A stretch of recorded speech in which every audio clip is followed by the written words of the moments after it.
strange to me and wild, so far from everything I've known.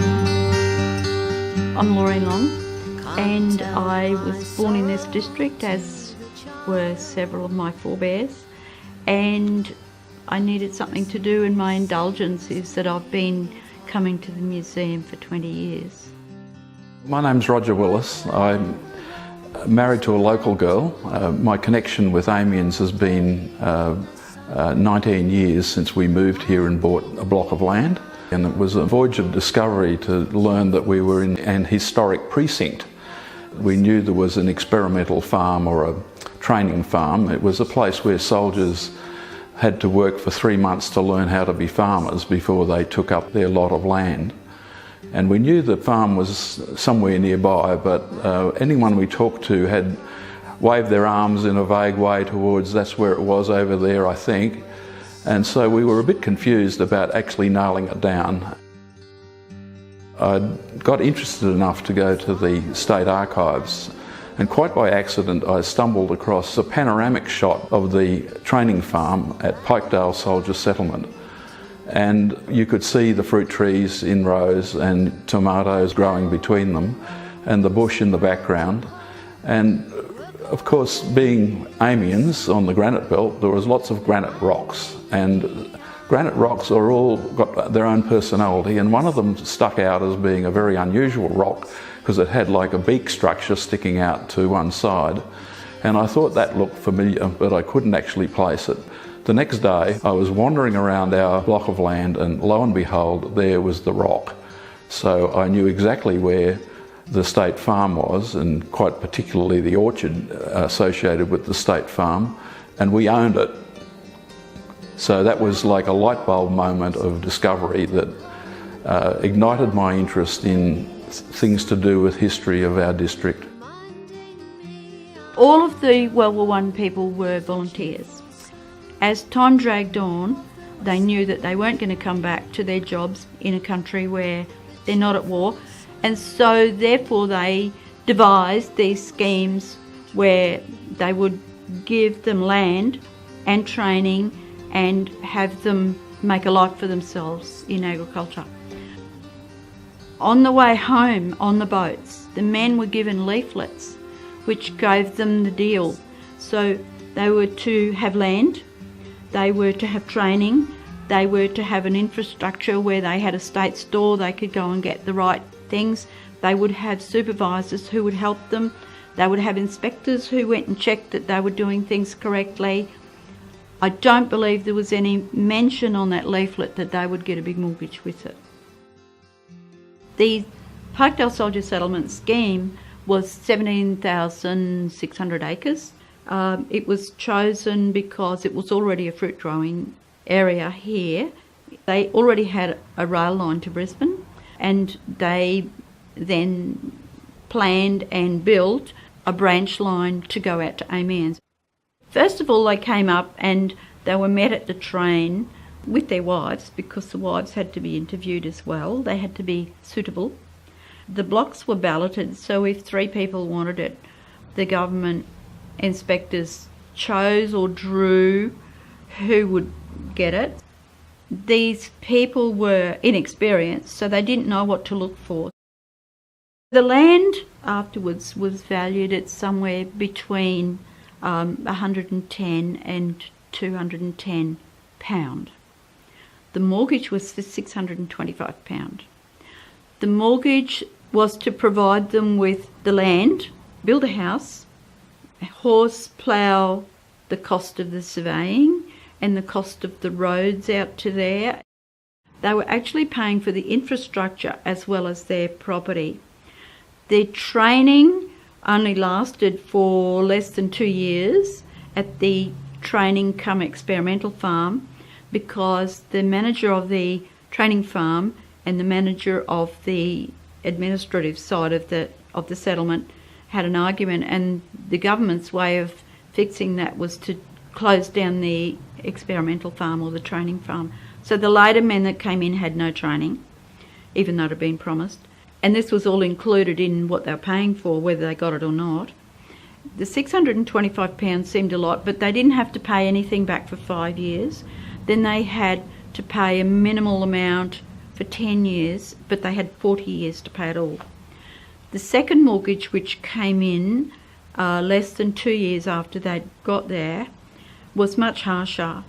If you brought your grandmother's rocking chair or dining table or something like that, if you were put off your property or walking away, the second mortgage gave them the ownership of everything. I know of one family who walked away, and one of the children came in and talked to me recently, and they were still ashamed that they'd had to walk off at midnight so nobody could see their shame, and they could take only 2 suitcases of clothes with them, nothing else. If you didn't sign the second mortgage, you got put off even if you'd made your payments. And they wrote on the documents, forfeiture for failure to cultivate.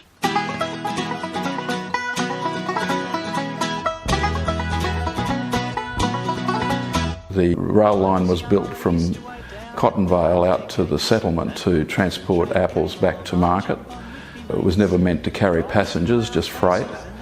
And they had these rail sidings to pick up apples at various locations, and of course the railhead at the end of the line had no name, so they had suggestions as to what these places might be called, and the practice in Queensland at the time was to use Aboriginal names. Another suggestion was to call them after Victoria Cross winners, and then someone suggested major battles that the Australians were involved in. And that got legs, and we have the names Fleurbaix and Pozieres, Bullecourt, Passchendaele, Bapaume, Messines. So those names were agreed upon, and Amiens had a number of suggestions. One was Diggerville, which mercifully didn't happen. Another was Romani, and that was abandoned because it was like Roma. Eventually Amiens was chosen.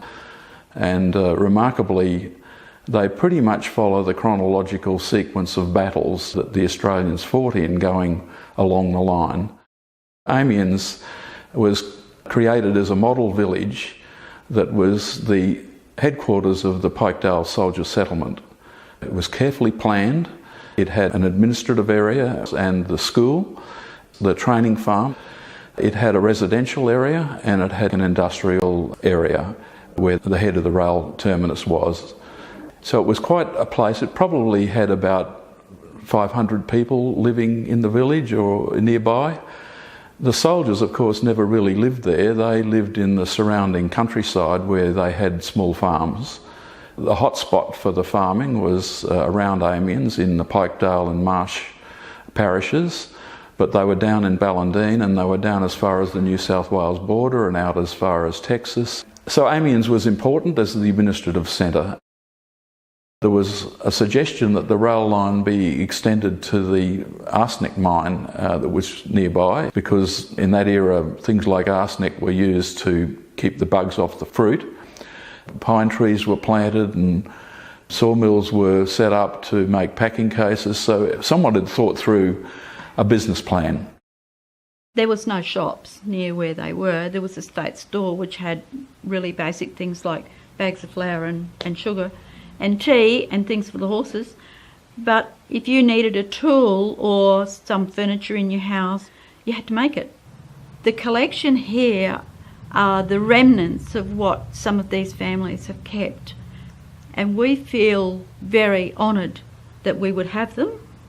We feel very grateful that some of these have survived and helped us tell the story, because I don't believe you'll find these things anywhere else to see. The practicality, the ingenuity of these men and women in making these things is still shown today in some of the ways that the farmers work. Tradesmen don't do so well up here because most of the farmers think they can do everything except plumbing and electrical. I like this wash trolley because it even takes the hot water away from the person pushing it. The furniture there is made out of kerosene tins and bits of board and a cotton reel for the handle on the drawer. I particularly like the crop duster, which is made with a salvital tin and a bit of singlet and a bit of a spout. These things are well thought out and they just work. I really think that the hard times in the first place made these people strong, resilient, and they worked as a unit. When the jam factory and sauce factory was accused of colouring their tomato sauce and tomato soup, there was a delegation from here went down to Brisbane to the exhibition, and they handed out their soup and their sauce, and it was guaranteed not coloured, and it was so much better accepted, more tasty than the IXL. And one lady went to McDonald East to shop, and when she asked for her stuff to be railed back to Stanthorpe, they refused to serve her. But it didn't stop them having the best sauce and the best soup.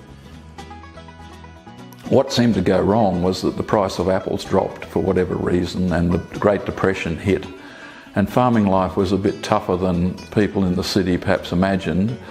Perhaps the blocks were too small to be viable, but in any case, some farmers failed as farmers, but others succeeded, and their descendants are still working farms in the district. We'd pass the golden orchards and we'd whistle through the pines. There used to be 6 sidings, but now they've closed the line.